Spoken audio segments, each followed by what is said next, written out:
மானது serial நல்லா நடந்துச்சு. ஷார்ட்டா ரிவ்யூ பார்க்கலாம். கங்கா வந்து ரொம்பவே பதட்டமா வெயிட் பண்ணிட்டு இருந்தாங்க. குமரன் வருவாரான்னு சொல்லிட்டு. நானும் ஒரு பயத்திலே இருந்தேன். பசுபதி எங்க வந்து குமரனை கடத்தி ட்விஸ்ட் குடுத்துறாரோ அப்படின்னு சொல்லிட்டு. ஒரு வழியா பத்திரமா விஜயும் குமரனும் வீட்டுக்கு வந்து சேர்ந்துட்டாங்க. அது வரைக்கும் கங்கா புலம்பி தள்ளிட்டாங்க. வீட்டுக்கு வந்தோடனே குமரன் வந்து அவங்க பொண்டாட்டியை பார்த்து ஜர்க் அடிக்கிறாரு. விஜய் தான் பேசி கீசி சமாளிக்கிறாரு. அதுக்கப்புறம் சாரதாம்மா வந்து விஜய் கிட்ட ரொம்பவே எமோஷனலா பேசுறாங்க. என் புருஷன் ரொம்ப கஷ்டப்பட்டு கட்டின வீடு. நேத்து தான் உங்ககிட்ட சொன்னேன். இன்னைக்கு வாங்கி கொடுத்துட்டீங்க. இப்போ வரைக்கும் என்னால் நம்ப முடியல அப்படின்னு சொல்லிட்டு.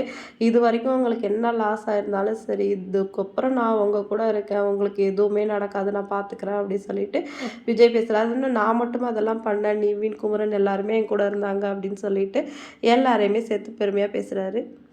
எப்போதாங்க இந்த பிளான்லாம் போட்டிங்க அப்படின்னு காவேரி கேட்கவும், ஒன்றும் தெரியாத மாதிரி நடிக்காதடி சொல்லிட்டு கங்கா கேட்குறாங்க. உண்மையிலேயே எனக்கு தெரியாதுக்கா அப்படின்னு சொல்ல குமரன்னு சொல்கிறாரு அவளுக்கு ஒன்றும் தெரியாது அப்படின்னு சொல்லிட்டு.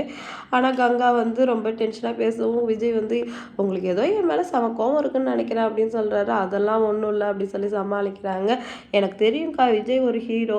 அவர் கூட போயிருக்கும்போது மாமாவுக்கு என்ன ஆகிட போகுது அந்த தைரியம் தான் அப்படின்னு சொல்லவும், ஓ ஹீரோ தாண்டி ஒரு மாதம் முன்னாடி ஜெயிலில் இருந்தார் அப்படின்னு சொல்லவும், ஹீரோனா அப்படி தான்க்கா ஜெயிலுக்கு போவாங்க உடனே திரும்பி வந்துருவாங்க அப்படின்னு சொல்லிட்டு காவேரி அப்படியே செம்மையா மேட்ச் பண்ணி சமாளிக்கிறாங்க. அடுத்து வந்து விஜய் குமரனும் பசிக்குது அப்படின்னு சொல்லிட்டு சாரதா மட்டும் சொல்ல அவங்க டிஃபன்லாம் கொடுக்குறாங்க. 2 பேருமே சாப்பிட்டுட்டு ரொம்ப சந்தோஷமா பேசுறாங்க. குமரன் விஜய்க்கு ஊட்டிலாம் விடுறாரு. இதை பார்த்துட்டு பாட்டி என் கண்ணே பட்டுடும் போல இருக்கு அப்படின்னு சொல்றாங்க. அடுத்த ஒரு பக்கம் நிவினோட அம்மா வீட்டில் டென்ஷனாக உட்காந்துருக்காங்க. நிவின் அந்த டைம் பார்த்து போவும் அவரை போட்டு தாளிச்சு விட்டுறாங்க. இதுக்கு தான் நான் கொடைக்கானல்லேருந்து வரும்போது என்ன சந்தோஷமா வாவான்னு கூப்பிட்டியாடா, இந்த மாதிரி பண்ணி வச்சிருக்கியா, அவங்க எவ்வளோ நமக்கு சொந்தக்காரங்க, நாளைக்கு அவங்க மூஞ்சில் முழிக்க முடியுமா அப்படின்னு கேட்கவும், ஏமா அவங்களுக்கு அவங்க வந்து எனக்கு பண்ணதெல்லாம் நீ மறந்துட்டியா, ராகினியை கல்யாணம் பண்ணலன்னு என்னை எப்படிலாம் குடைச்சல் கொடுத்தாங்க, அவங்கள போய் சொந்தக்காரங்கன்னு சொல்கிறேன், திரும்ப பேச முடியாதுன்னு விட வருத்தப்படுறேன். இனிமேல் அவங்களெல்லாம் சொந்தக்காரங்கன்னு சொல்லாத. அது மட்டும் இல்லாமல் நீ கொடைக்கானல்லேருந்து வரும்போது அந்த ராகவ வரப்போகிறாங்கிற விஷயமே எனக்கு தெரியாது. நீ இங்கே வந்த அப்புறம் தான் எனக்கு தெரியும்.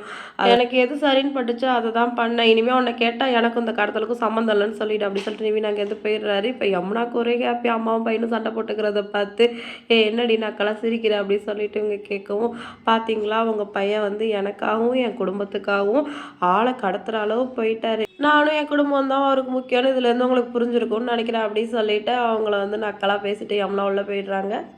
அடுத்து செலுத்துங்கிறதுக்காக குமரன் வந்து உள்ள போறாரு. கங்கா வந்து செம கோவமா இருக்கிறத பார்த்துட்டு இன்னைக்கு ரொம்ப டயர்டா இருக்குது, அதனால நான் சீக்கிரம் தூங்கணும் சொல்ல, ஏன் அவ்வளோ டயர்டா இருக்கு அப்படின்னு கங்கா கேட்குறாங்க. பின்ன ஆள் கடத்துறதுலாம் நான் சாதாரண விஷயமா, எவ்வளோ டென்ஷன், எவ்வளோ வேலை தெரியுமா அப்படின்னு சொன்னவொடனே, அதான் நீங்க எதுவுமே பண்ணல, நான் சைட் கேரக்டர் தான் இருந்தேன்னு வெளில சொன்னீங்களே அப்படின்னு கங்கா கேட்டவொடனே, நான் எப்போ அப்படி சொன்னேன் அப்படின்னு கேட்குறாரு.